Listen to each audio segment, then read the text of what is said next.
no persigas ninguna meta. Hay muchas cosas maravillosas en este sutra. Y no solo son maravillosas, sino que, para el buscador, también son esenciales, fundamentales. Porque Shoshan no es un poeta, es alguien que ve. Lo que dice lleva consigo la poesía del infinito, pero esa no es la cuestión.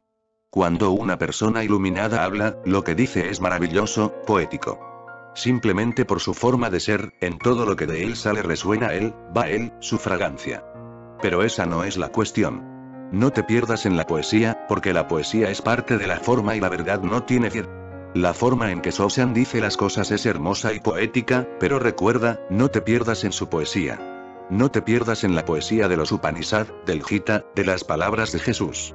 En sí misma la forma es hermosa, pero esa no es la cuestión.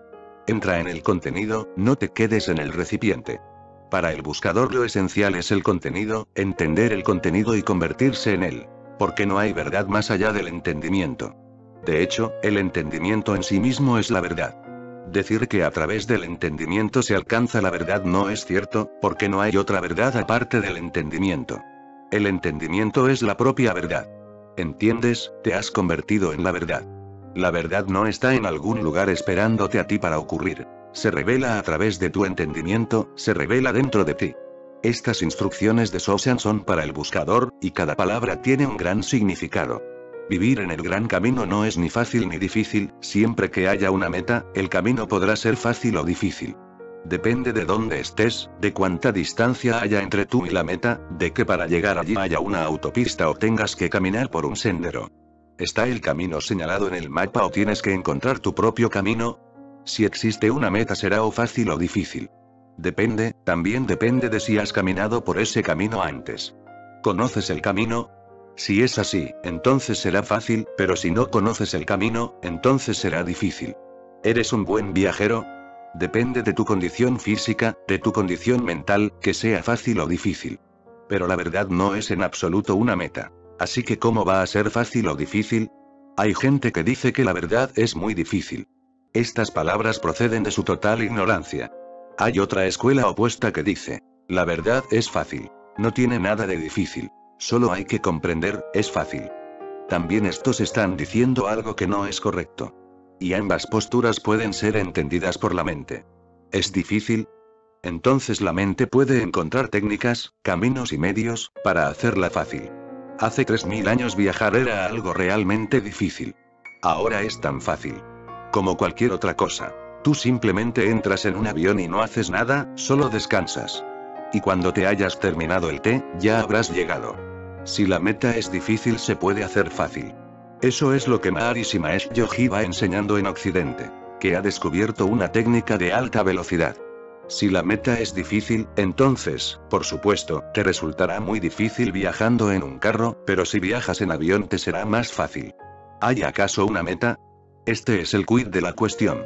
Si hay una meta, en algún lugar, en la lejanía, entonces hay posibilidad de hacer caminos, medios, vehículos, más fáciles. ¿Pero acaso hay una meta? Shoshan dice que no la hay, así que ¿cómo va a ser fácil o difícil? Y si no hay una meta, ¿cómo va a haber un camino? Y si no lo hay, ¿cómo va a haber métodos y técnicas para llegar a ella? Imposible. Shoshan dice que no es ni fácil ni difícil, puesto que no existe ninguna meta en absoluto. Vivir en el gran camino no es ni fácil ni difícil, entonces ¿qué es este gran camino? Este gran camino es tu naturaleza. Tú ya eres eso. Es por eso que no es una meta. No es algo que esté en el futuro. No se necesita tiempo para que ocurra. Tú siempre has estado en él. Ya es. Ya estás en la meta, tú existes en la meta. No puedes existir fuera de ella, ni hay posibilidad de que te salgas de ahí. Por muy lejos que te vayas no puedes salirte de ahí. Donde sea que vayas tu Tao irá contigo. Es tu naturaleza intrínseca. No es prescindible, no puedes ponerla a un lado y olvidarla. Ya estás ahí porque ese ahí es aquí. No necesitas mirar al futuro. Simplemente estate aquí, y lo encontrarás. Si lo buscas, no lo encuentras. No busques, solo sé, y ahí está. Y te reirás, porque siempre ha estado ahí. Era solo debido a tu búsqueda que no te dabas cuenta, que al tener tanta prisa no podías verlo dentro de ti. Vivir en el gran camino no es ni fácil ni difícil, pero aquellos que tienen una visión limitada son miedosos e indecisos.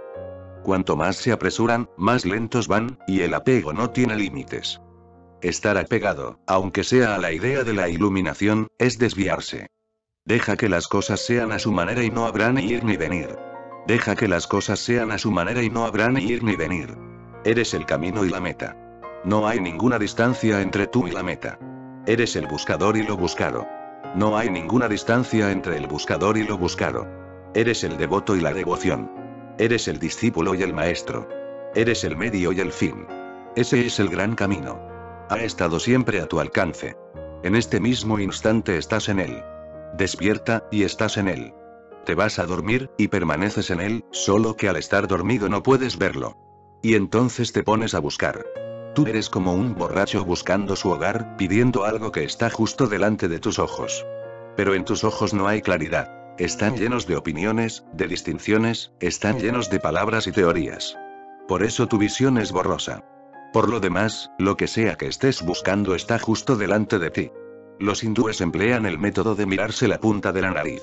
Simplemente te sientas en silencio y te miras la punta de la nariz, sin hacer ninguna otra cosa. A la gente le parece gracioso, porque vaya una tontería. ¿Qué vas a conseguir con eso? Pero se ha perdido su significado.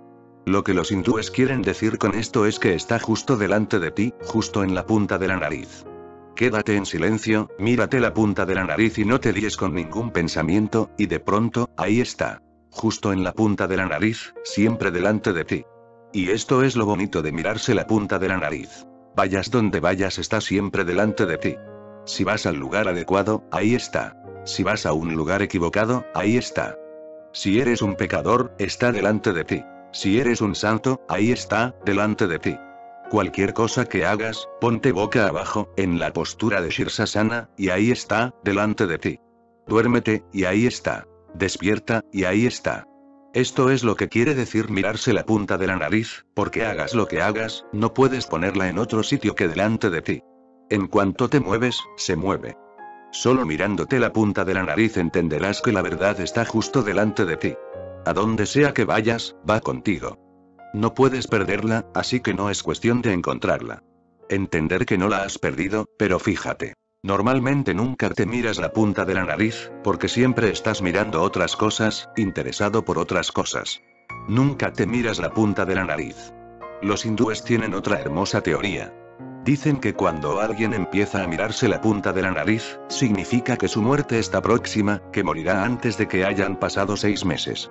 Cuando empieza a verla sin hacerlo voluntariamente, cuando haga lo que haga va viéndose la punta de su nariz, morirá en un período de 6 meses. Hay algo de verdad en esto. Porque solamente te haces consciente de la punta de tu nariz cuando todos tus deseos, todos los objetos de deseo, han dejado de tener sentido. Ya no tienes energía para perseguir deseos, se acerca la muerte. Ya te queda muy poca energía, toda la vitalidad se ha desvanecido. No puedes ni mover los ojos, no puedes correr tras las metas y los deseos, la vida se va desvaneciendo. Al final no queda nada excepto mirar la punta de la nariz. Este es uno de sus significados. Otro, y más importante, es que siempre que una persona pueda verse la punta de la nariz, morirá a este mundo. Tendrá un nuevo nacimiento, porque ha mirado con claridad delante de sí mismo. Este mundo y esta vida desaparecen. En lo que concierne a su viejo ser, él ya está muerto. Él es un nuevo ser, es un renacimiento. Ahora ya no hay un ir y venir. Se ha realizado. Tan solo mirándose la punta de la nariz. Sí, porque la cuestión radica en mirar lo que hay delante y no a los lados. Porque la verdad está delante de ti, no puede ser de otra forma. No es ni fácil ni difícil. No es cuestión de esfuerzo, ¿cómo va a ser fácil o difícil? Es cuestión de despertar, no es cuestión de esfuerzo, no es cuestión de hacer algo. Al hacer, te perderás, porque te absorberá el hacer. Y si haces algo, será fácil o difícil. Es cuestión de no hacer. ¿Cómo va a ser fácil o difícil el no hacer? El no hacer está completamente más allá del mundo del hacer. Es solamente ser. ¿Cómo puede el ser resultar fácil o difícil? Ser es simplemente ser. Este es el gran camino. El único esfuerzo está en llegar a conocer y verse la punta de la nariz, solo en mirar con claridad delante de ti.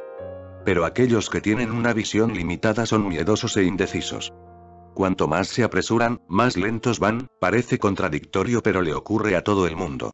Eso es lo que te ha ocurrido a ti. Cuanto más rápido vas, más lento eres. ¿Por qué? Porque vas sin mirar delante de ti, y la meta está aquí.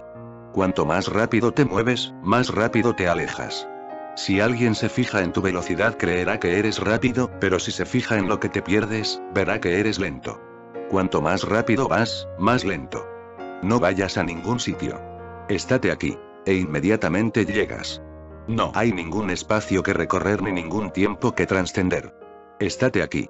Haz del aquí y el ahora tu único mantra, no necesitas nada más. Estate ahora y aquí. No vayas a ningún sitio, ya sea rápido o despacio. Una vez ocurrió. Un chiquillo llegó a la escuela muy tarde. Siempre llegaba tarde. La maestra estaba muy enfadada y le dijo: ¿Otra vez? Otra vez llegas tarde, y además más tarde que ayer. Y te lo he repetido una y otra vez. Pero no escuchas. El chico dijo: es que el camino es muy difícil. Afuera está lloviendo, ¿sabe? Y el camino está tan lleno de barro que me resbalo constantemente, doy un paso hacia la escuela y retrocedo dos. Está tan resbaladizo que cuanta más prisa me doy, más tardo. De hecho, para llegar he tenido que caminar en la dirección opuesta. La profesora dijo: eres muy listo, pero entonces ¿cómo has llegado?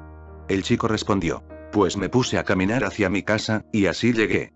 Tú también vas por un camino resbaladizo por el que cuanto más rápido vas, más lenta es la velocidad. Porque te vas alejando. Si miras hacia la meta, entonces te estás alejando. Tu velocidad es peligrosa, va en contra de la meta, porque no se necesita velocidad. Simplemente tienes que parar y mirar. Algunos vienen y me preguntan: ¿cuándo me iluminaré? ¿Cuándo? Si les digo: ahora, no me pueden creer. Y yo digo que ahora. Si te pierdes este ahora, entonces será en otro ahora, pero siempre ahora. No hay otro tiempo. Cuando ocurra, ocurrirá en el ahora, y siempre que ocurra ocurrirá en el aquí. Aquí y ahora no son dos palabras, al igual que el espacio y el tiempo no son dos palabras. Einstein acuñó un nuevo término: espacio-tiempo. Formó una palabra con las dos, espacio-tiempo, porque descubrió científicamente que el tiempo no es otra cosa que la cuarta dimensión del espacio, así que no es necesario usar dos palabras. Y aquí y ahora tampoco son dos palabras. Miles de años antes que Einstein, místicos como Sosan fueron conscientes de ello. Es aquí ahora. Hay que unir estas dos palabras, son una, porque el ahora no es más que una dimensión del aquí. La cuarta dimensión. Aquí ahora es una palabra. Y cuando ocurra, ocurrirá en el aquí ahora. Puede ocurrir ahora, no hay necesidad de esperar. Pero no te decides, tienes miedo. Eso crea el problema. ¿Qué significa tener miedo? ¿Qué ocurre dentro cuando tienes miedo? Quieres algo, y al mismo tiempo no lo quieres. Esta es la situación de una mente temerosa. Quiere y no quiere porque tiene miedo. Le gustaría pero no está segura, no se decide. Jesús siempre usaba la palabra miedo, muchas veces, en contraposición a fe. Nunca usaba incredulidad o desconfianza en contraposición a fe. Siempre usaba la palabra miedo en oposición a fe. Decía que aquellos que no tienen miedo, tienen fe, porque la fe es una resolución. La fe es una decisión total. Vives totalmente en ella, es una confianza, sin nada que te retenga, es incondicional. No se puede volver atrás. Si has entrado totalmente en ella, ¿quién se echará atrás? La fe es absoluta. Si entras, entras. No puedes salirte. ¿Quién va a salirse? No hay nadie detrás de ti que te pueda hacer volver. Es un salto al abismo, y Jesús está absolutamente en lo cierto al hacer del miedo el antónimo de la fe. Nadie había hecho esto antes. Pero está absolutamente en lo cierto, porque no le interesa el lenguaje externo, lo que le interesa es el lenguaje del ser interior. Lo que no te permite tener fe es el miedo. No la incredulidad, recuerda, lo que te impide tener fe no es no creer, es el miedo. Por supuesto que racionalizas tu incredulidad, tu miedo. Lo escondes tras palabras, dices: tengo mi escepticismo, mis dudas. ¿Cómo voy a entrar en ello a no ser que esté totalmente convencido? Pero mira profundamente en tu interior y encontrarás miedo. El miedo significa que una mitad de ti quiere adentrarse y la otra mitad no quiere. Una mitad de ti se siente atraída por lo desconocido, ha escuchado la llamada, la invocación. Y la otra mitad tiene miedo a lo desconocido y se aferra a lo conocido. Porque lo conocido es lo conocido, no implica miedo. Haces algo, y ese algo se vuelve conocido. Ahora, si quieres cambiar a un nuevo trabajo, a una nueva forma de vida, nuevos hábitos, nuevo estilo, la mitad de ti se aferra a lo conocido, dice: no te muevas. ¿Quién sabe? Puede que sea aún peor que esto. Y una vez que hayas dado el paso no podrás volver. Así que una mitad dice, quédate aquí. Esta mitad pertenece a la memoria, al pasado, porque el pasado es conocido. Y la otra mitad se siente atraída, siente la llamada a entrar en un camino desconocido, a través de lo inexplorado. Porque lo nuevo te emociona. Ahí está el miedo. Estás dividido. El miedo te divide, y si estás dividido hay indecisión. Con un pie vas hacia lo desconocido, y el otro permanece en el pasado, en la tumba del pasado. Y entonces te paralizas, porque nadie puede moverse con un solo pie, con una sola pierna. Nadie. Tienes que mover tus dos alas, ambas partes. Solo así te puedes mover.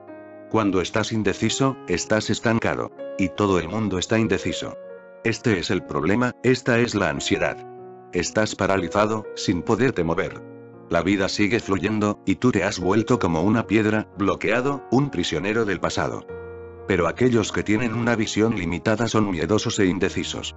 Cuanto más se apresuran, más lentos van, toda su vida es contradictoria. Hacen algo con una mano e inmediatamente lo deshacen con la otra. Indecisos. Con una mano amas a una persona y con la otra la odias. Con una mano creas amor y con la otra plantas las semillas del odio. Y nunca eres consciente de lo que estás haciendo. Precisamente ayer por la noche estuve hablando con alguien acerca de un monasterio oculto en Bokhara. Gurdjieff vivió en ese monasterio durante al menos 6 años. Allí aprendió muchas técnicas de la escuela sufí. Una de sus técnicas todavía se usa en ese monasterio. La técnica es muy hermosa. Cuando alguien entra en el monasterio, se hace discípulo y se le da una placa, un letrero. En un lado lleva escrito: estoy negativo, por favor, no me toméis en serio. Si digo algo ofensivo, en realidad, no te lo estoy diciendo a ti. Es porque estoy negativo, estoy lleno de odio, de ira y de depresión. Y si hago algo, es debido a mi negatividad, no a que tú estés equivocado. En el otro lado de la placa lleva escrito: estoy positivo, estoy amoroso, lleno de afecto, por favor, no me toméis en serio. Si digo que eres maravilloso, no estoy diciendo nada acerca de ti. Es solo que me siento bien. Y cuando una persona siente que su estado de ánimo está cambiando, le da la vuelta al letrero. Se lo pone de un lado a otro, dependiendo de cómo se sienta.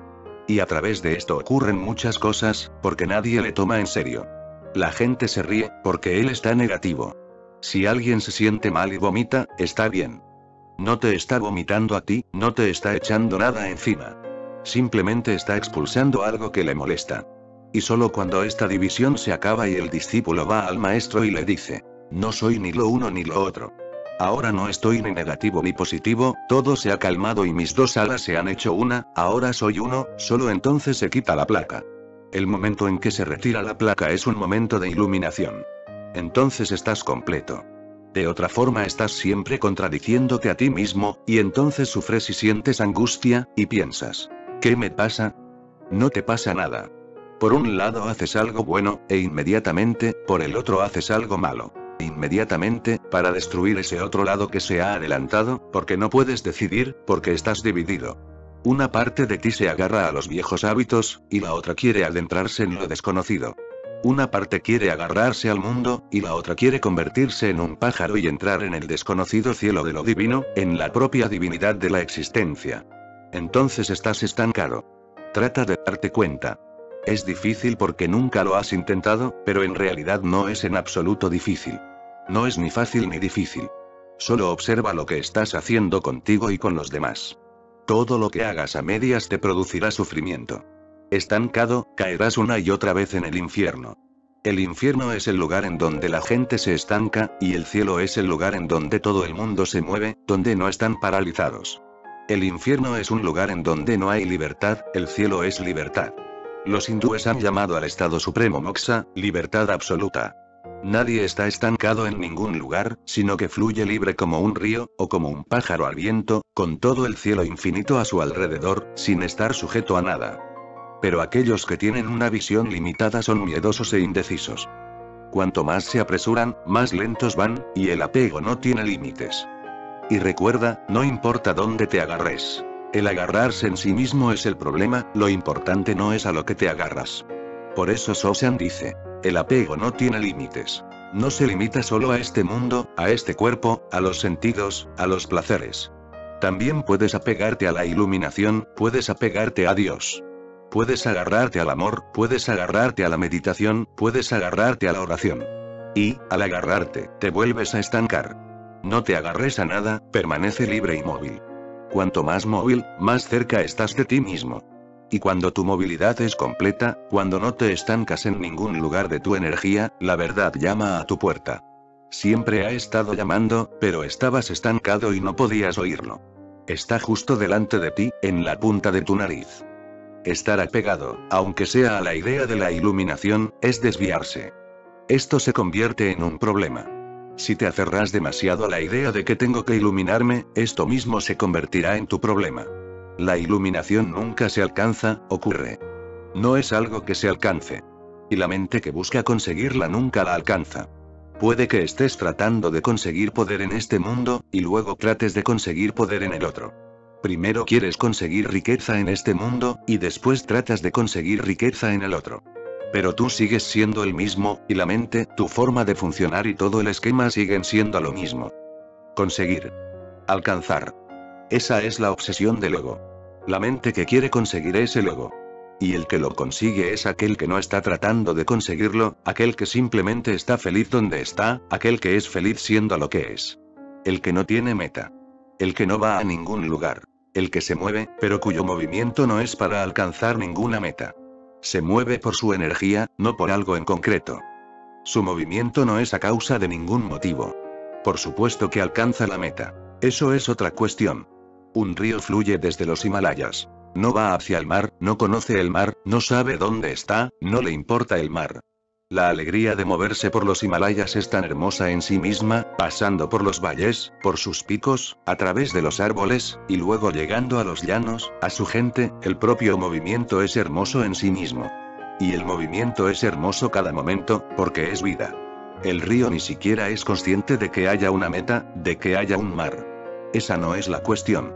Y si el río se preocupa por esto, entonces estará en el mismo lío que tú.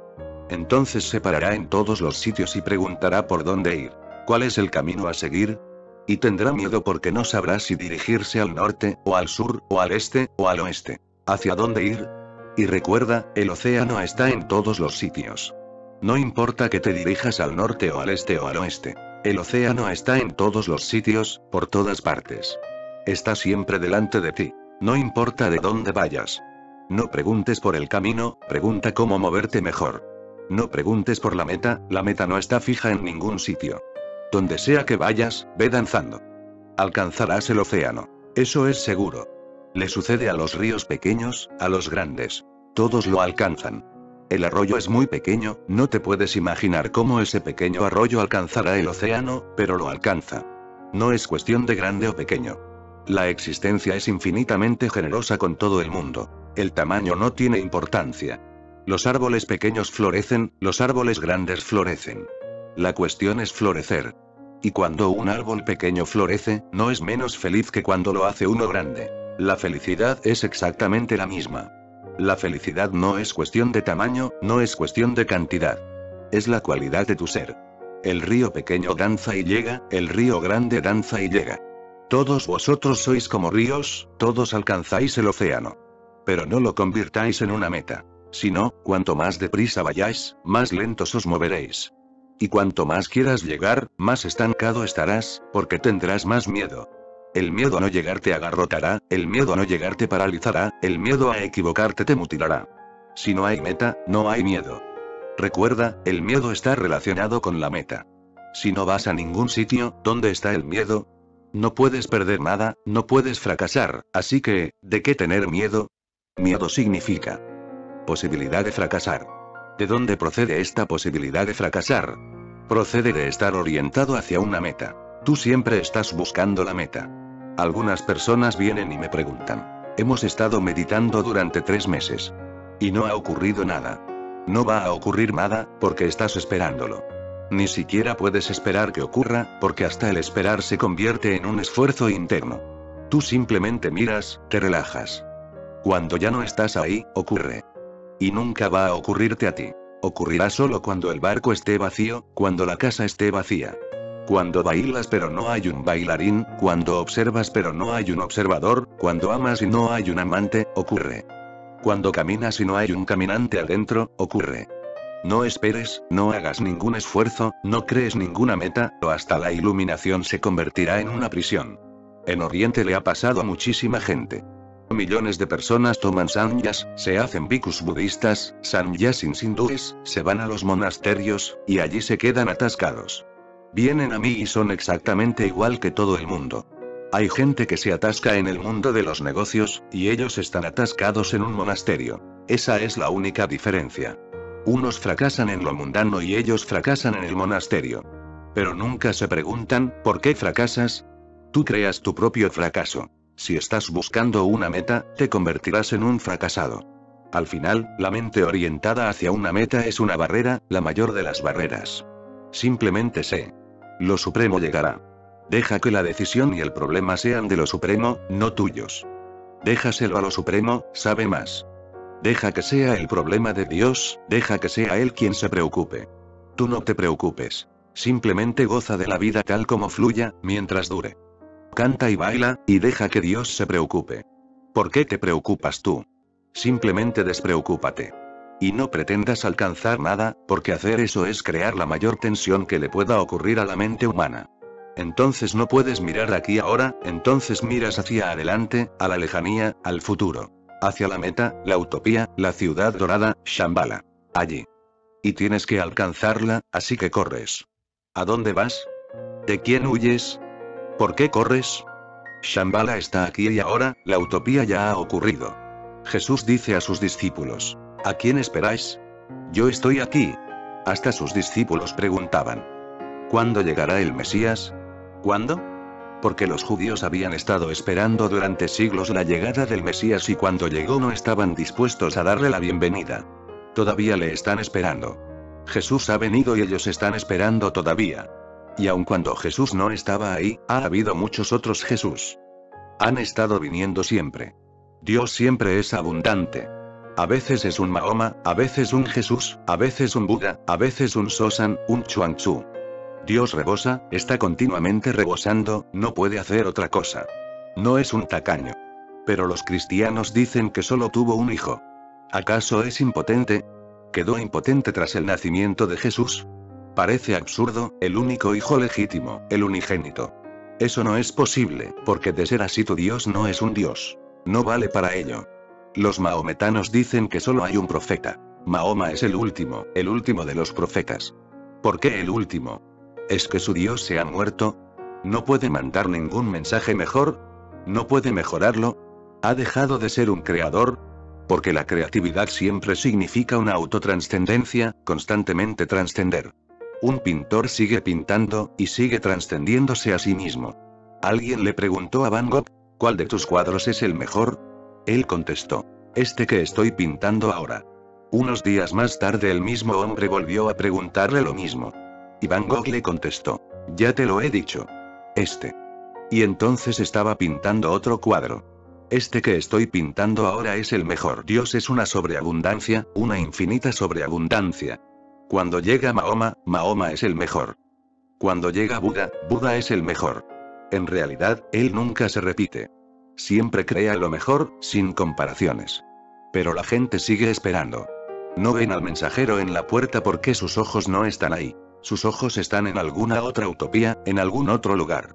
Ellos no están ahí, no están en casa. Dios viene a ti muchas veces y se marcha, porque estás ausente. Nunca estás donde estás. Y Él llama allí, pero tú no estás. Deja que Él se preocupe, tú no te preocupes. Simplemente mantente fuera de la preocupación. Y estas son las dos únicas alternativas. O estás preocupado o estás extático, pero ambas cosas juntas no pueden existir. Si estás extático, estás locamente extático. Si estás preocupado, estás locamente preocupado. Hay dos tipos de locos. Hay una locura que procede de las preocupaciones y otra que procede de ser, de la sobreabundancia de ser. La elección es tuya. O ser un loco preocupado en el diván de algún psiquiatra, o puedes volverte un loco de Dios, como San Francisco o Sosan. Entonces toda tu vida se vuelve una danza, un éxtasis infinito, una bendición que crece y crece. Cada vez aumenta más y sigue aumentando, y no tiene fin. Comienza, pero nunca acaba. Deja que las cosas sean a su manera y no habrá ni ir ni venir. Allí está la gracia infinita, sin ir ni venir. El silencio infinito, sin ir ni venir. Tan solo deja que las cosas sean a su manera.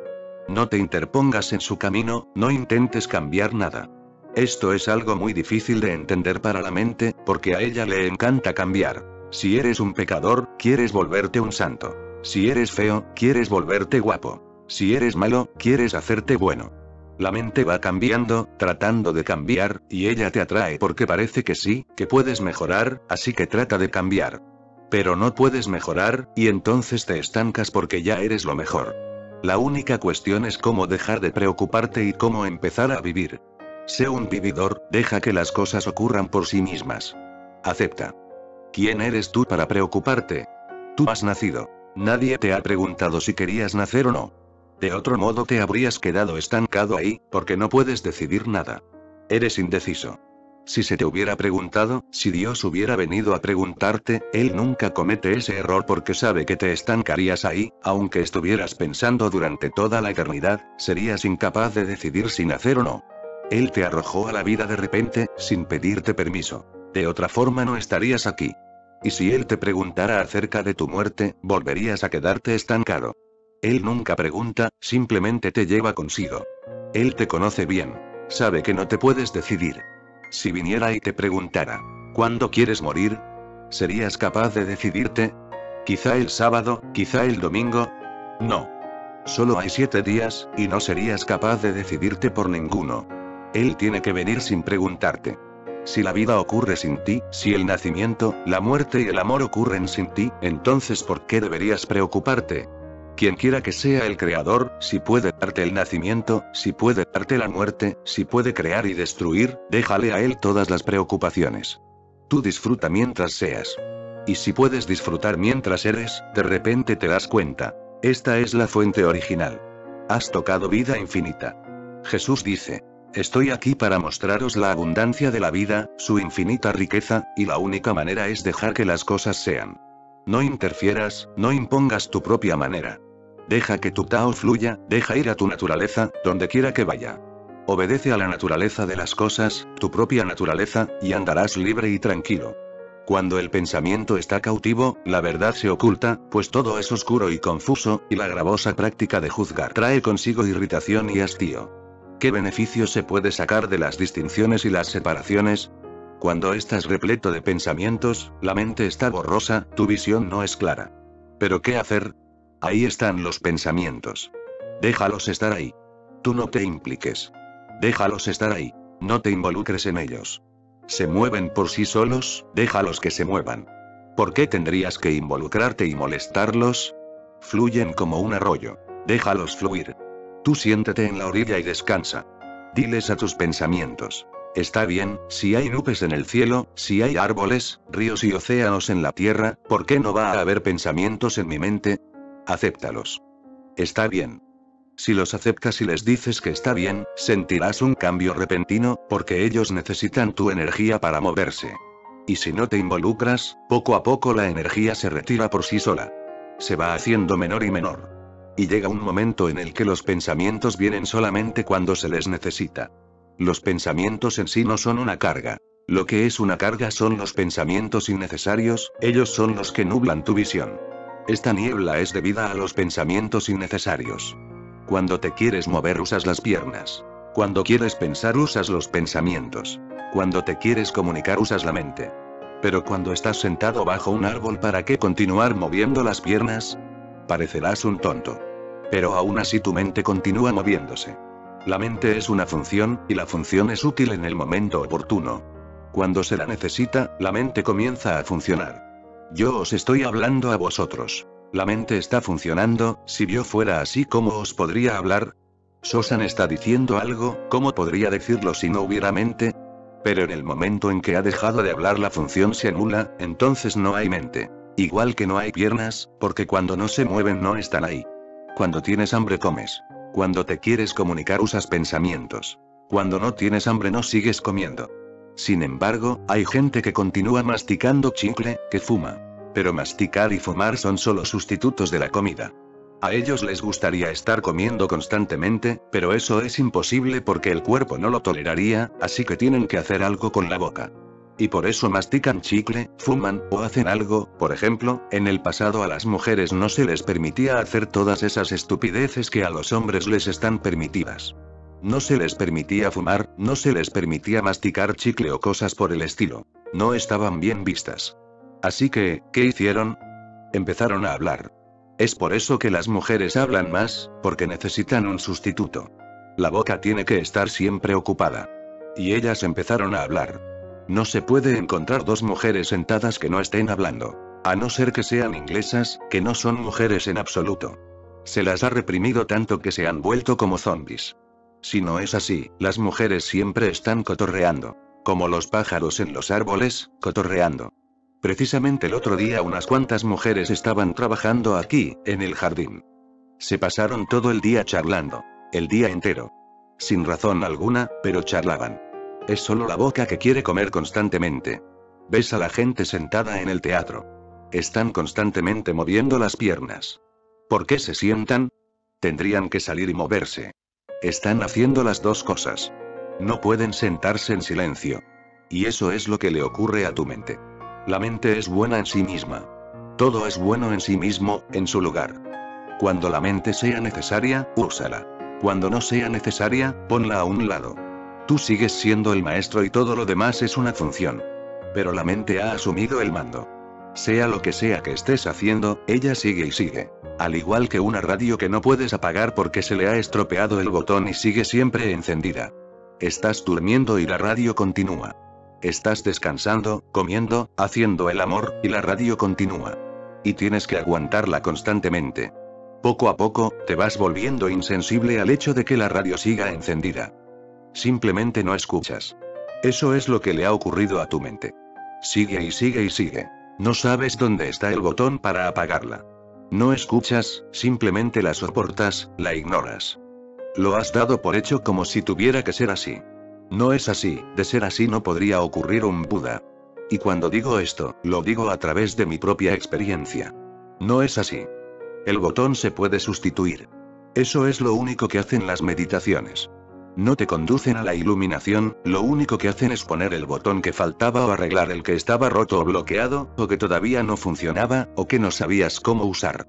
La meditación es una técnica, y la técnica puede ayudar solamente a la función, no a tu ser. Así que ninguna meditación te conduce directamente al ser, simplemente arregla tus funciones. Entonces el zapato encaja perfectamente y te iluminas. Chuang Tzu tiene razón. Cuando el zapato es el que corresponde al pie, te olvidas del pie. Cuando cada función encaja, el cuerpo se olvida. Cuando cada función encaja, este mundo de apariencias desaparece. Estás iluminado. De repente todas las cosas están iluminadas tal como son. Si deseas ir por el camino único, no desprecies ni siquiera el mundo de los sentidos y las ideas. Esto es hermoso. Shoshan dice. No desprecies ni siquiera el mundo de los sentidos y las ideas. Hay dos tipos de personas. Uno es el que va luchando contra los sentidos. Tratando de matar al cuerpo, tratando de no disfrutar a través del cuerpo, de no enamorarse, de no comer con placer. Luchan contra sus sentidos, se convierten en grandes ascetas. Son básicamente masoquistas, disfrutan torturándose a sí mismos. Pero la sociedad les respeta, y ese respeto se vuelve un aliciente. Se les considera grandes hombres porque los sentidos no les atañen. Y no pueden ser grandes, porque los sentidos son las puertas para encontrar el infinito que te rodea. Los sentidos son las puertas. Por estas puertas el infinito entra en ti y tú entras en el infinito. Ellos van cerrando sus puertas. Entonces sus casas, sus cuerpos, se convierten en prisiones, y sufren. Y cuanto más sufren, más se les respeta y se les venera. Porque la gente cree que han hecho algo milagroso, que han trascendido el cuerpo. No hay ninguna necesidad de trascender el cuerpo. Lo único que tiene que ocurrir es que el cuerpo funcione correctamente, perfectamente. Es un arte, no se trata de ninguna austeridad. No se trata de austeridad. No tienes que luchar contra él, solo tienes que entenderle. Y el cuerpo es enormemente sabio. Más sabio que tu mente, recuérdalo, porque el cuerpo ha existido durante mucho más tiempo que la mente. La mente es una recién llegada, es una niña. El cuerpo es muy antiguo, muy antiguo. Una vez tuviste forma de roca. El cuerpo estaba ahí, pero la mente se encontraba profundamente dormida. Luego, te convertiste en un árbol. El cuerpo estaba ahí, con todo su follaje y sus flores. La mente aún permanecía profundamente dormida, no tanto como en la roca, pero aún así, estaba dormida. Luego te convertiste en un animal, en un tigre. El cuerpo estaba vibrante de energía, pero la mente no estaba funcionando. Luego te convertiste en un pájaro. Luego en un hombre, el cuerpo ha estado funcionando durante millones de años. El cuerpo ha acumulado mucha sabiduría, es muy sabio. Así que, si comes demasiado, el cuerpo te dice: para. La mente no es tan sabia. La mente dice: tiene un sabor exquisito. Come un poco más. Si escuchas a la mente, entonces ella se vuelve destructiva para el cuerpo, de una u otra forma.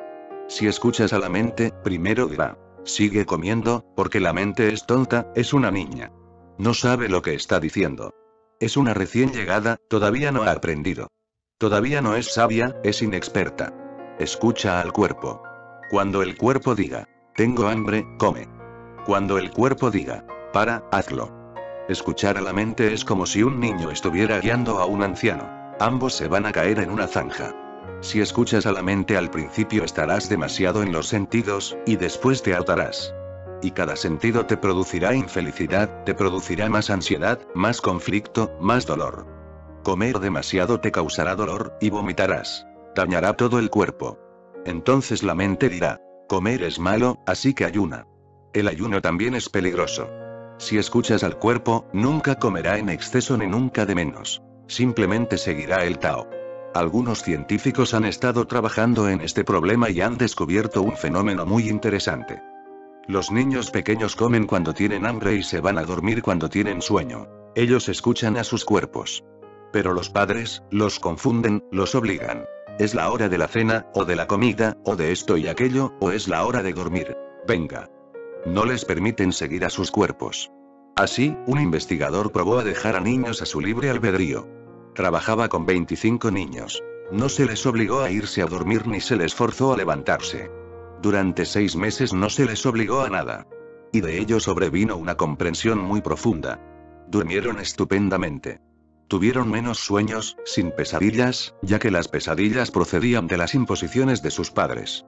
Comían bien, pero nunca demasiado. Tampoco menos de lo necesario, y a veces incluso no comían nada. Cuando el cuerpo no lo sentía, no comían y nunca se enfermaron debido a la alimentación.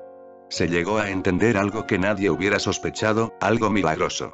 Solo Sosan, Lao Tse o Chuang Tzu pueden entenderle, pues son maestros del Tao. Fue todo un descubrimiento. Se llegó a entender que si un niño enfermaba, entonces no comía ciertos alimentos.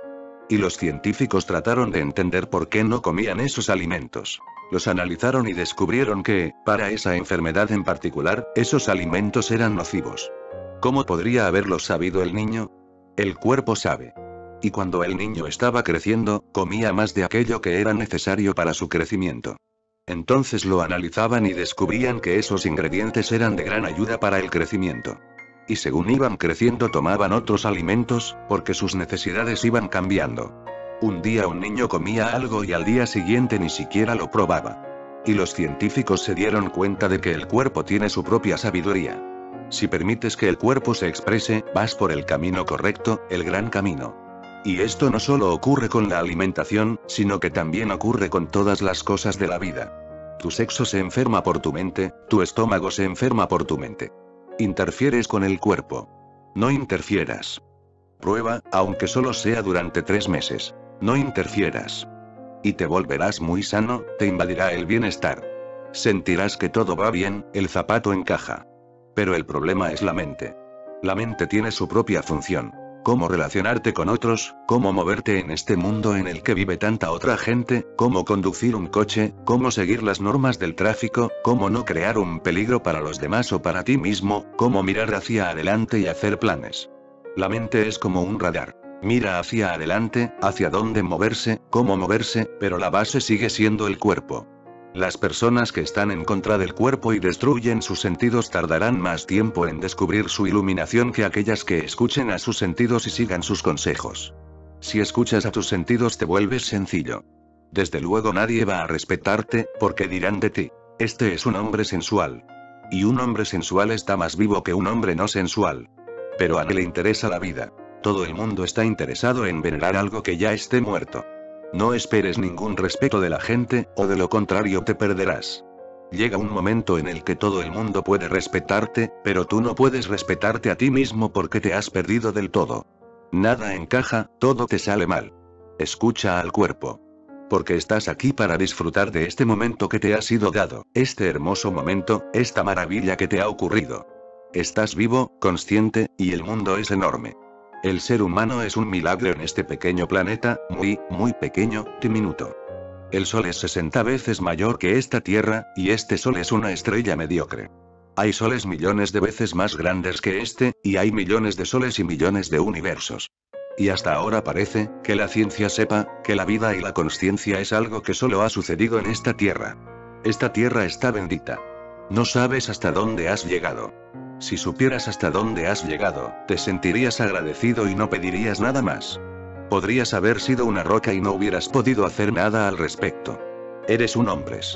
Y estás sufriendo, preocupándote y sin darte cuenta de nada. Disfruta este momento porque puede que nunca regrese. Esto es a lo que los hindúes se refieren cuando dicen que puedes volver a convertirte en una roca. Si no lo disfrutas, si no creces en él, caerás. Puedes volver a ser un animal de nuevo. Esto es lo que significa. Recuerda siempre que este clímax de consciencia es el punto más elevado. Si no te integras en él y lo disfrutas, caerás.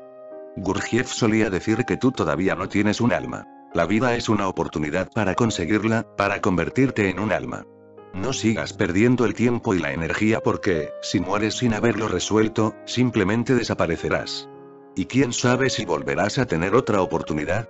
Nadie puede saberlo, no hay nadie que pueda aclarar esta cuestión. Lo máximo que se puede decir es que este momento es la oportunidad. Si lo disfrutas, si te sientes en éxtasis y agradecido con él, se resolverá mejor. Recuerda, para estar agradecido no se necesita nada más. Lo que tienes ya es demasiado, ya es suficiente para sentirte agradecido. No le pidas más a la existencia. Simplemente goza de lo que te ha dado. Y cuanto más lo goces, más te será dado. Jesús dice, y esta es una cita muy paradójica: cuanto más tengas, más te será dado. Y si no tienes nada, hasta lo que tienes te será quitado. Esto parece algo muy anticomunista. Parece absurdo. ¿Qué clase de matemáticas son estas? Cuanto más tengas, más te será dado. Y si no tienes nada, hasta lo que tienes te será quitado. Parece dicho a favor de los ricos y en contra de los pobres. Esto no tiene ninguna relación con la economía ordinaria. Es la economía suprema de la vida. Solamente aquellos que tienen obtendrán más, porque cuanto más disfrutan más crecen. La vida crece en el gozo. El gozo es el sutra. Estate contento y agradecido con lo que sea que tengas. Lo que sea. Sé feliz con ello. Y entonces tendrás más apertura, y más cosas te llegarán. Te volverás capaz de recibir más bendiciones. El que no esté agradecido perderá lo que tiene.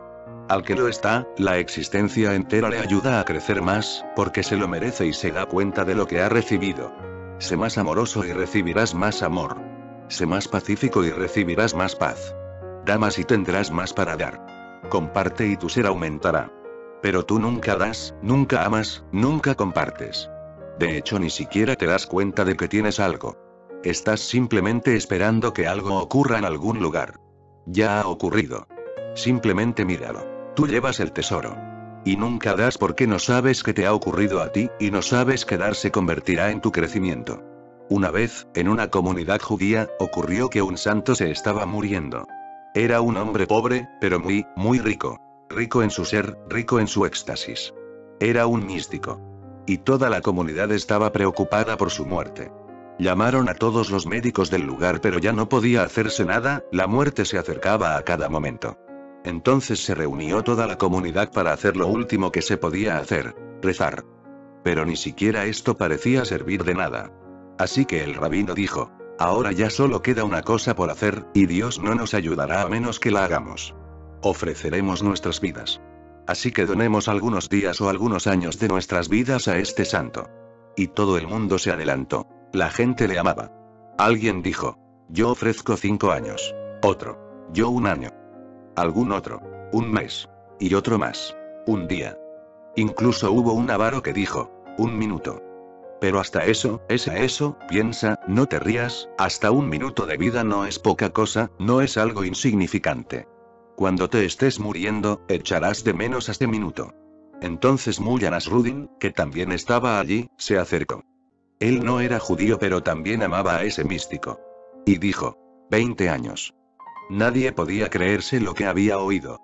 Un judío que estaba sentado justo detrás de él le tiró del pantalón y le dijo: ¿Qué estás haciendo, Nasruddin? ¿Te has vuelto loco? 20 años. ¿Qué significa eso? Eso es demasiado. ¿Acaso te has vuelto loco? Pero si ni siquiera eres judío. Nasruddin dijo: de la vida de mi mujer. Nadie está dispuesto a compartir nada. Y a no ser que compartas no recibirás más, porque no serás digno de más. No lo merecerás. Exige, y lo perderás. Da y lo obtendrás. Esta vida, tal como es, ya es demasiado. Sé dichoso en ella, en sus pequeñas cosas. Hasta el alimento debería convertirse en un sacramento. Hasta darse la mano tendría que convertirse en una oración, debería ser una ofrenda. Hasta el estar con la gente debería convertirse en una profunda alegría. Porque lo que a ti te ha ocurrido no ha ocurrido en ningún otro lugar. Sosan dice: si deseas ir por el camino único, no desprecies ni siquiera el mundo de los sentidos y las ideas. No desprecies el mundo de los sentidos, no desprecies el mundo de las ideas, porque también ellos son hermosos en sí mismos. Si no te involucras en ella, ¿qué hay de malo en una idea? Es una hermosa flor. La mente es buena si está en su lugar. Hay una enseñanza de Gurdjieff, y por cierto muy relevante para el hombre moderno. Él dice que todos tus centros están mezclados. Su pureza se ha perdido, todo interfiere con todo. Y tiene razón. Cuando haces el amor no necesitas la mente, pero ella sigue funcionando. En realidad haces el amor con la mente, no con el centro sexual. El sexo no es malo, el sexo es algo hermoso en sí mismo. Un florecimiento, un profundo compartir, un profundo encuentro entre dos personas. Pero la mente siempre está interfiriendo. Y entonces el centro sexual se tomará su propia revancha. Mientras estudias el Gita, el Corán o la Biblia, el sexo te vendrá a la mente, y te pondrás a pensar en él. Tiene que ser así, porque has perturbado el centro sexual, así que él se tomará la revancha. Observa los anuncios. Si quieres vender algo, primero tienes que hacerlo sexualmente atractivo. Da igual que vendas un automóvil o un dentífrico. Tendrás que meter una mujer desnuda en el anuncio. Primero tendrás que encontrar una mujer desnuda. No importa lo que quieras anunciar. Es como si lo que quisieras vender no fuera la pasta de dientes, sino la mujer desnuda, el sexo. Si vendes jabón, tendrás que añadirle algún hermoso cuerpo desnudo. He oído que a una modelo italiana que llevaba muchos años trabajando como modelo para los anuncios de una marca de jabón, cuando se hizo mayor y ya no le importaba a nadie, le preguntaron: ¿qué clase de jabón usa usted realmente? Y ella contestó: ninguno, porque todos son nocivos para la suavidad de la piel. Yo simplemente uso lana humedecida, por eso mi piel se conserva tan hermosa. Pero he ayudado a vender todo tipo de jabones, y se venden. Cuando Mullah Nasruddin cumplió 100 años, yo le pregunté: Nasruddin, ¿cuál es el secreto para vivir tantos años? Él contestó: espera un poco. En 7 días todo se aclarará, y entonces te lo podré decir. Yo le volví a preguntar: ¿qué pasa? ¿Qué es lo que tiene que aclararse? Él dijo: muchas compañías financieras están detrás de mí, así que mi abogado está aclarando las cosas. ¿Qué vitaminas he tomado? ¿Qué alimentación he llevado? En este momento yo no lo sé, pero en una semana todo estará claro y todo el mundo lo sabrá. Las ideas en sí mismas son hermosas. No hay nada que sea malo. Todo es bueno si está en el lugar adecuado. Y todo se vuelve dañino si está en un lugar inadecuado. Entonces no encaja nunca. Y esto es lo que pasa contigo. Todo está mal. Cuando haces el amor, entra la mente. Cuando meditas, entra el sexo. Cuando comes, entra la mente. Cuando te duermes, entra la comida. Todos los centros están mezclados en un caos. Deja que cada centro sea puro, deja que cada centro funcione por su propio derecho, a su propio tiempo. Tiene su propio tiempo, su propio carácter y su propio periodo. No le dejes que se vaya a los otros centros. Y empieza con la mente, porque ella es la mayor perturbadora, la que más ruido arma y la que se mete en el terreno de todos los demás centros, quiere dominarlo todo. Elimina esa dominación. Cada sentido debería ser puro y gozar de su propio derecho. No hay necesidad de que la mente entre. Entonces cuando goces de la mente, ningún centro interferirá. Entonces no será un problema, porque todos los demás centros son inocentes. Tu mente es astuta. Y tú escuchas al astuto, nunca escuchas a los inocentes sentidos. La mente es lista, calculadora. Todos los demás sentidos son simplemente inocentes y no pueden luchar contra la mente porque la mente es un gran político, y los sentidos son gente sencilla. El sexo es simple y la mente lo condena. El centro sexual no puede hacer otra cosa que ver cómo la energía se va a canales equivocados. Disfruta de cada sentido en sí mismo. Y cuando lo estés disfrutando, fúndete en él, para que no quede ninguna energía que se pueda mover a ningún otro sitio, que toda la energía esté en él. En ese momento no hay mente, en ese momento no hay nadie. Te conviertes en energía sexual. Cuando tengas hambre, vuélvete hambre. Come como si cada célula de tu cuerpo tuviera hambre y absorbiera el alimento. Y déjalo gozar. Y cuando quieras pensar, siéntete debajo de un árbol, cierra los ojos y disfruta de tus pensamientos. No hay nada malo en los pensamientos. Gózalos como el florecimiento que son, un hermoso florecimiento, una gran poesía en sí mismos. Entonces llega una claridad, entonces tus aguas no están turbias, entonces el lodo se asienta y puedes ver a través de las cosas. Si deseas ir por el camino único, no desprecies ni siquiera el mundo de los sentidos y las ideas. En realidad, aceptarlo plenamente es idéntico a la verdadera iluminación. Si puedes aceptar plenamente lo que quiera que seas, eso es la iluminación. No pienses que cuando te ilumines verás luces y tendrás visiones. Eso es completamente absurdo. Eso ocurre en el camino, pero es solo parte de la mente, no tiene nada que ver con lo supremo. Todas tus luces y experiencias proceden de la mente. La energía se mueve en el cuerpo. Hay sentidos sutiles que se ocultan en él. Cuando estos sentidos se activan, puedes sentir muchas cosas. No hay nada malo en ello, disfrútalo, pero no creas que eso es la iluminación. La iluminación ocurre solo cuando no hay ninguna queja en ti, cuando no vas a ningún sitio, cuando no hay ni deseo ni condena ni juicio. Simplemente existes, con una aceptación total, entonces hay iluminación. La iluminación es algo muy ordinario. No es nada extraordinario, no es nada especial. Porque lo especial es la búsqueda del ego. Es algo muy normal. No hay demanda, no hay nada que añorar ni nada a lo que agarrarse. Simplemente eres, y eres feliz. Feliz sin causa alguna. Recuérdalo. Esa es la diferencia entre la felicidad y el éxtasis. Tu felicidad tiene una causa. Cuando viene un amigo, te alegras. ¿Durante cuánto tiempo? Durante un rato. Después te alegrarás de que se vaya. ¿Qué clase de felicidad es esta? Es causada, y las causas desaparecen. Más tarde o más temprano te hartarás y desaparecerán. El éxtasis es una felicidad sin causa. Simplemente tal como eres, eres feliz. Sin ninguna explicación. Obsérvalo en su totalidad. Nunca piensas en por qué eres desgraciado. Simplemente eres desgraciado. Y en cambio, siempre que eres feliz, empiezas a preguntarte, ¿por qué estoy feliz? El sufrimiento parece ser algo natural. En cambio, la felicidad parece ser algo innatural que solo ocurre algunas veces. El sufrimiento es tu estado natural y la felicidad tu anhelo. Una persona iluminada es simplemente feliz, de la misma forma que tú eres simplemente desgraciado. Simplemente feliz. Nunca desgraciado. Aunque a veces el zapato le apriete, él simplemente lo pone en su sitio. No es sufrimiento, es simplemente dolor físico. Es una incomodidad, pero no sufrimiento. Simplemente pone el pie en su sitio. Se cambia de zapato o camina sin zapato. Un iluminado puede sentir la incomodidad, pero nunca el sufrimiento. Porque ¿cómo va a ocurrir el sufrimiento? Al no haber ninguna causa para su éxtasis, el sufrimiento es imposible. Si no tiene una causa, ¿cómo vas a quitárselo? Sin causa, no tiene opuesto. Esto es Ananda. Los hindúes tienen una palabra, Ananda. Éxtasis bendito, alegría sin causa, sin razón alguna. Por eso, siempre que alguien está en éxtasis, el mundo entero piensa que está loco. Le preguntarán, ¿por qué estás en éxtasis? ¿De qué te ríes? Como si reírse fuera un crimen. Y si dices, simplemente me río. Reírse es bueno. Ellos no lo pueden entender. Porque ellos para reírse necesitan que haya tensión. Y en esto se basan todos los chistes. ¿Por qué te ríes cuando alguien cuenta un chiste? ¿Qué ocurre en ti? ¿Qué hace el chiste? Crea una tensión. La historia continúa y te va intrigando más y más, te vas poniendo cada vez más tenso, porque no puedes imaginarte qué rumbo va a tomar.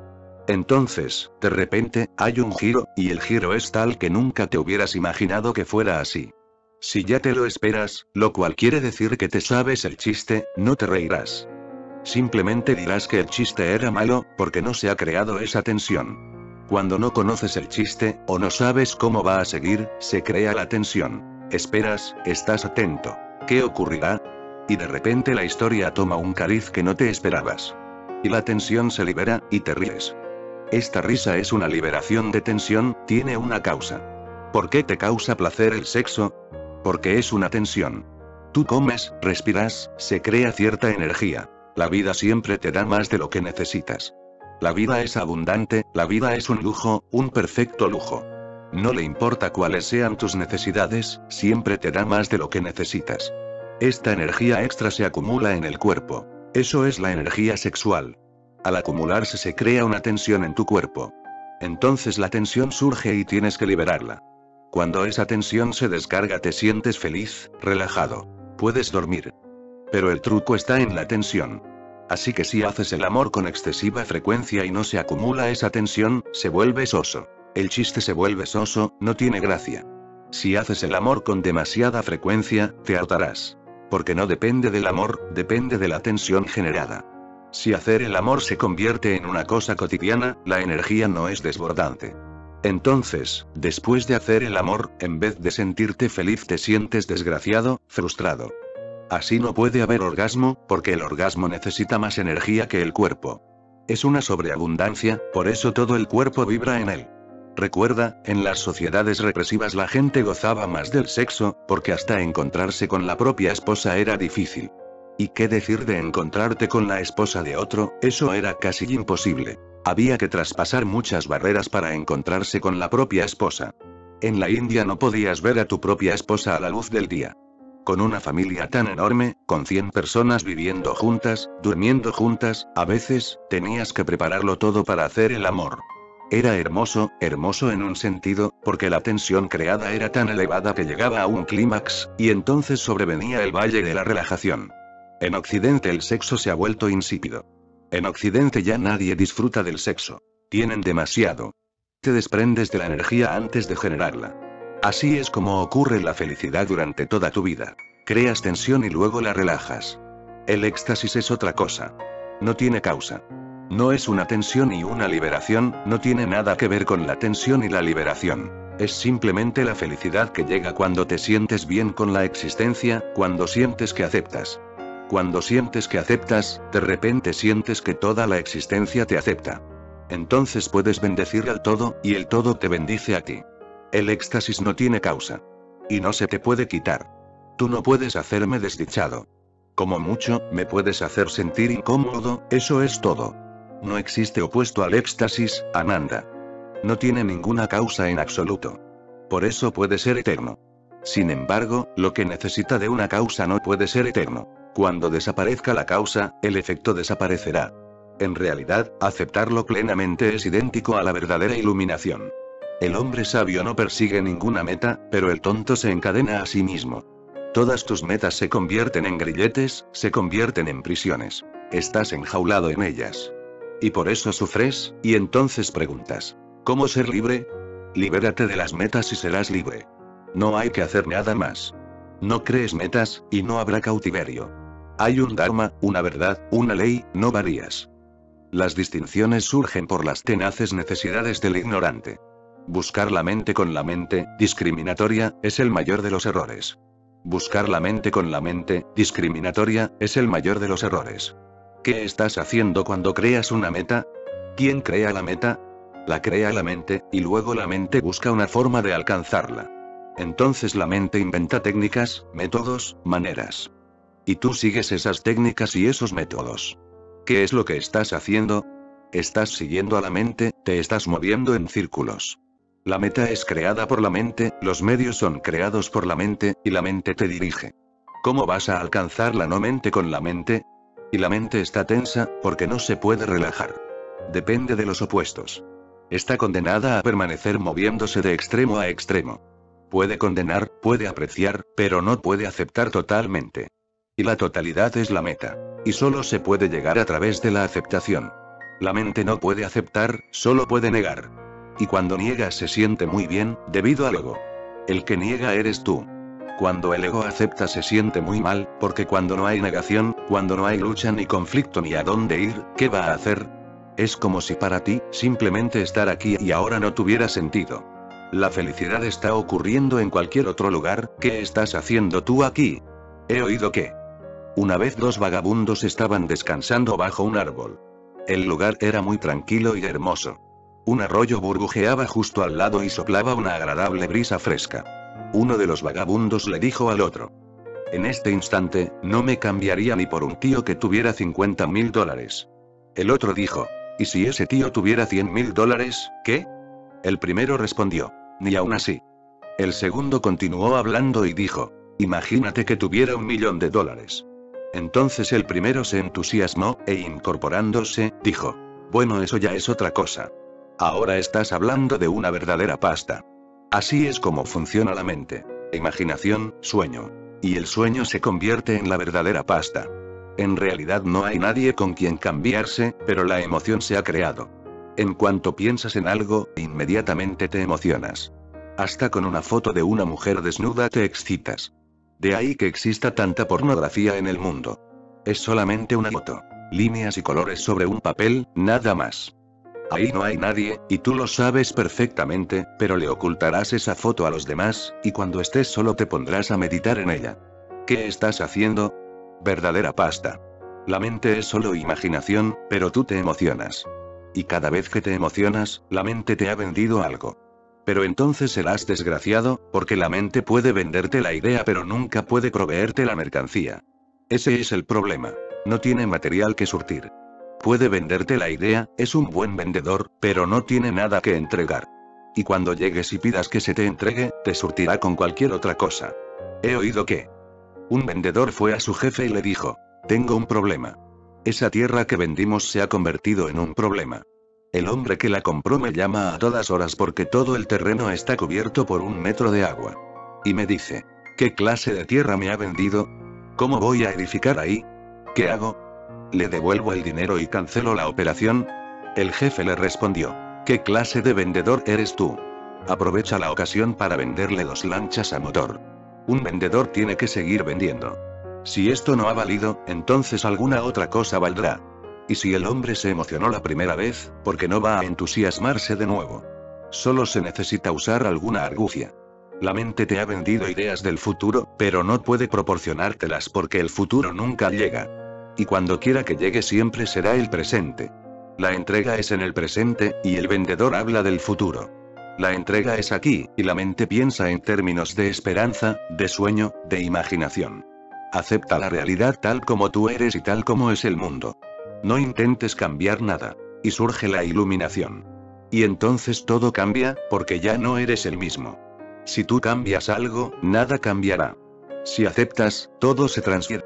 Todo se ilumina con una luz que nunca antes habías visto. De repente se escucha una música que nunca antes habías escuchado, se revela una belleza que estaba oculta. Se abre una puerta, la oscuridad desaparece y un sol se levanta. Pero eso ocurre solamente cuando estás a gusto contigo mismo. Es algo que ocurre, no es el resultado de tus esfuerzos. Y no te sientas infeliz, porque si no es un resultado, entonces ¿qué puedes hacer tú? Siéntete feliz porque no dependa de tu esfuerzo. Puedes lograrlo en este mismo instante. No hay necesidad de posponerlo. El entendimiento es aceptación. La aceptación es iluminación. Los budistas, y Sosan es budista, los seguidores de Buda, tienen una palabra en particular para aceptación. Ellos lo llaman tetata. Quiere decir sin queja, sin condena, sin deseo. Quiere decir que las cosas simplemente son como son. Así es el camino. Esencialidad. Y uno vive en la esencialidad. Ocurra lo que ocurra, uno está dispuesto a dejar que ocurra. Donde vaya la vida, uno va con ella. Lo que ocurra es bueno. No creas un conflicto, estás de su lado. No nadas, flotas. Y nunca nadas contracorriente. Simplemente flotas con la corriente, y poco a poco no sabes quién es quién, ni qué es qué, quién es el río y quién es el que se ha vuelto parte del río. Tú te conviertes en el río. Esto es la iluminación. Actividad y descanso derivan de la ilusión. En la iluminación no hay agrado ni desagrado. Todas las dualidades proceden de ignorantes deducciones. Son como sueños o flores en el aire. Es estúpido intentar atraparlas. Ganancia o pérdida, correcto o incorrecto. Tales pensamientos tienen que ser finalmente abolidos de una vez por todas. Si el ojo nunca duerme, todos los sueños cesarán naturalmente. Si la mente no hace discriminaciones, las 10.000 cosas son como son, de la misma esencia. Entender el misterio de la única esencia es liberarse de todos los enredos. Cuando todas las cosas se ven por igual, se alcanza la esencia intemporal del ser. Ninguna comparación o analogía es posible en este estado sin causas ni relaciones.